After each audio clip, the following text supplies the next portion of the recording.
नमस्कार दोस्तों, आप सभी का स्वागत है हमारे YouTube चैनल पीसीएम क्यूब पर। मैं सिर्फ साइनी वर्मा प्रावीण आईटी अगरतला। हम लोगों ने इससे पहले जो है फलन को परिभाषित किया था। अब हम लोग कुछ एग्जाम्पल देखते हैं। फलन हम लोग एक क्या कहते हैं, एक विशेष प्रकार के संबंध को फलन कहा जाता है कि अगर सेट ए से सेट बी में आपका एक फलन है तो सेट ए के सारे एलिमेंट आपके सेट बी के किसी न किसी एलिमेंट से एसोसिएट होने चाहिए।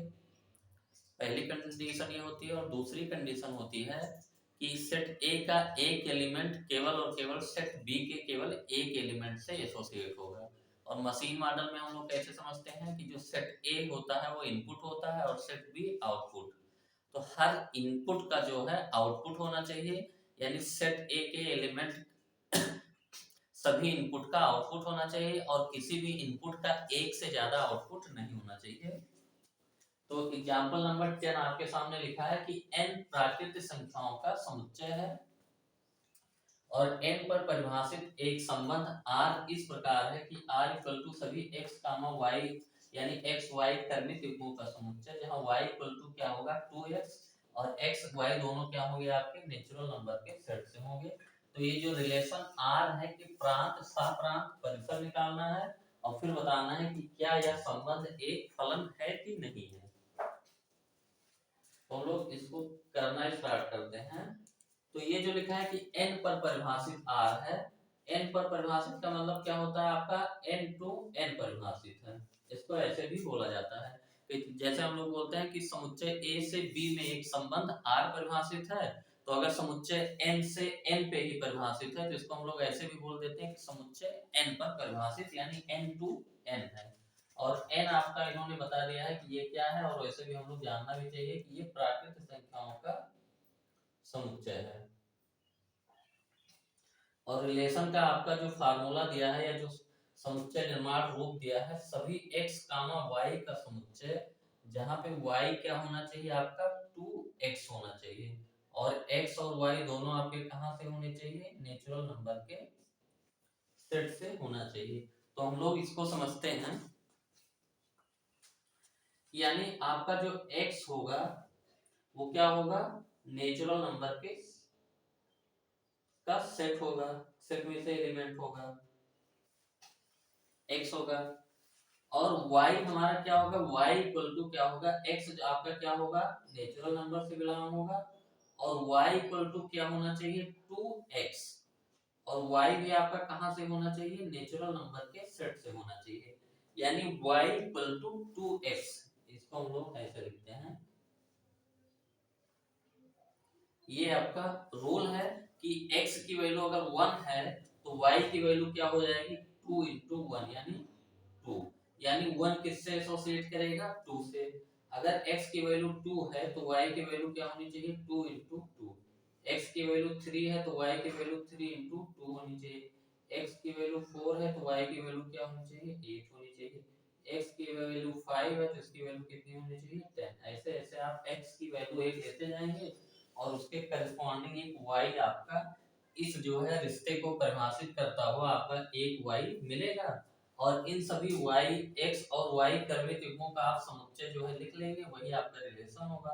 तो 1 आपका किससे एसोसिएट हो रहा है 2 से, यानी इस नियम को फॉलो करता हुआ आपका पहला ऑर्डर पेयर क्या मिल गया, जब x 1 होगा तो y 2 होगा,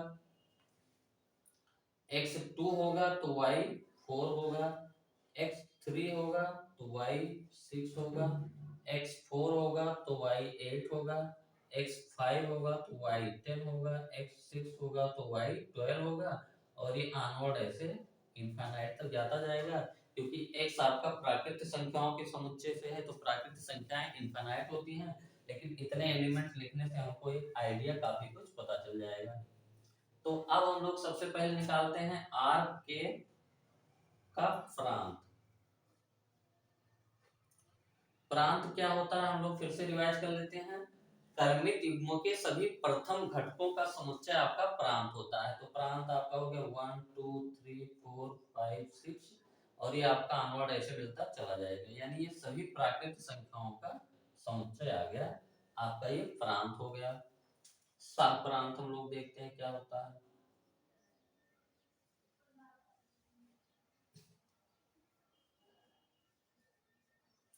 तो सप्रांत हम लोगों का सीधा सीधा क्या होता है कि ये जो समुच्चय होता है ये यही आपका क्या हो जाता है, सप्रांत हो जाता है। तो सप्रांत भी आपका क्या है, प्राकृत संख्याओं का समुच्चय। अब हम लोग क्या निकालना चाहते हैं, आर का परिसर। जो रिलेशन आर है इसका हम लोग परिसर निकालना चाहते हैं। और परिसर हम लोग जानते हैं क्या होता है, क्रमिक युग्मों के द्वितीय घटकों का जो समुच्चय होता है वही आपका परिसर होता है। तो क्रमिक युग्म के द्वितीय घटक 2 4 6 8 10 12 इस टाइप के हैं। 2 4 6 8 10 12 ये आपका इनफाइनाइट तक जाएगा। यानी इसको हम लोग क्या कह सकते हैं कि ये जो है सम संख्याओं का समुच्चय है, क्योंकि आपके परिसर में केवल कौन कौन सी संख्याएं आ रही हैं, सम संख्याएं आ रही हैं, सम संख्याओं का समुच्चय। तो ये हम लोग यहाँ से जो ऐसे ही करेंगे, हम लोग जो है किसी भी रिलेशन या फंक्शन को x यहाँ पे जो होगा, x कहाँ से होगा ये लेंगे, उसके करस्पॉन्डिंग y लिखेंगे। अब एक जो है रिलेशन के बारे में हमको सब पता चल गया, प्रांत पता चल गया, सह-प्रांत पता चल गया, परिसर। अब हमको यह देखना है कि क्या यह संबंध एक फलन है।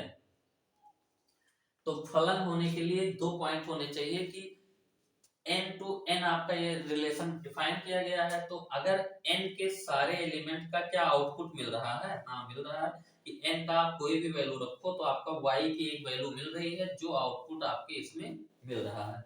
यानी n की आप कोई ऐसी वैल्यू नहीं है जो आप यहाँ पे नहीं रख सकते। नेचुरल नंबर में सारे इनपुट का आपको यहाँ पे आउटपुट मिलेगा। तो पहली कंडीशन आपका जो है क्लियर हो गया कि अगर आपका relation n to n define है तो सारे इनपुट का आउटपुट मिलना चाहिए। तो सारे इनपुट आप कुछ भी यहाँ पे रखोगे एक आउटपुट मिलेगा जो आपका नेचुरल नंबर में बिलोंग करेगा। दूसरी कंडीशन क्या होती है कि एक इनपुट का एक ही आउटपुट आना चाहिए। तो हम लोग जानते हैं नेचुरल नंबर अगर आप एक रखेंगे कोई भी नेचुरल नंबर तो उसके लिए जो आउटपुट आएगा उसका 2 टाइम्स हो जाएगा। तो किसी भी नेचुरल नंबर का 2 टाइम्स जो होगा वो एक ही नेचुरल नंबर तो आएगा। यहाँ पे ऐसा कुछ नहीं, कोई नेचुरल नंबर ऐसा नहीं है कि आप उसकी वैल्यू रखेंगे तो दो आउटपुट आएगा, एक इनपुट पे एक ही आउटपुट आएगा। और यहाँ से भी दिख रहा है कि एक इनपुट पे एक ही आउटपुट आ रहा है और सभी इनपुट आपके जो है लिए जा रहे हैं। तो ये दोनों कंडीशन जो है सेटिस्फाइड है, इसीलिए आपका क्या है ये फलन है। तो हम लोग इसमें क्या कहेंगे, इसमें क्या कहेंगे यहाँ पे कि प्रत्येक जो है जो रिलेशन आपका n टू n जो है परिभाषित एक फलन है।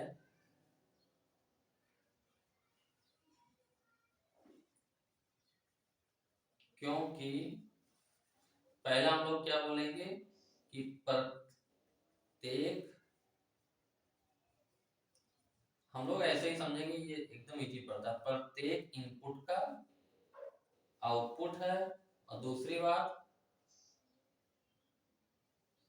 किसी इनपुट का केवल और केवल किसी इनपुट का केवल और केवल एक आउटपुट है, इसीलिए ये क्या है आपका ये फलन है। तो एकदम सिंपल होता है, जो रिलेशन होता है एक पर्टिकुलर टाइप के रिलेशन को हम लोग फंक्शन बोलते हैं और उसमें दो बातें होनी चाहिए। ये तो आपका एकदम इजी होता है फंक्शन वगैरह सब, इसमें कुछ नहीं है।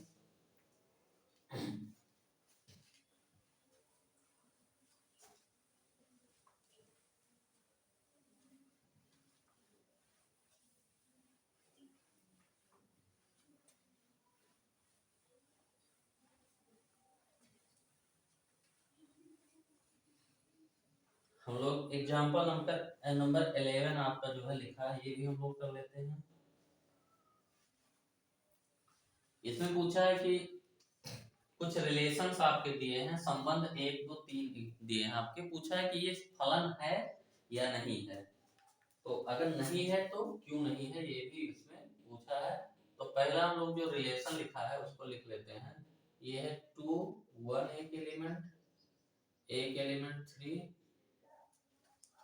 1 और एक एलिमेंट 4 2। तो इसको अगर हम लोग इस हिसाब से लिख लें 2 3 4, ये इनपुट आपके क्या है 2 3 4 और आउटपुट क्या है आपकी 1 1 2। 2 पे आपका आउटपुट क्या आ रहा है 1 आ रहा है, 3 पे भी क्या आ रहा है 1 आ रहा है, 1 को एक ही बार लिखेंगे। 4 पे आ रहा है क्या आ रहा है 2 आ रहा है। ये आपका इनपुट हो गया, ये आउटपुट।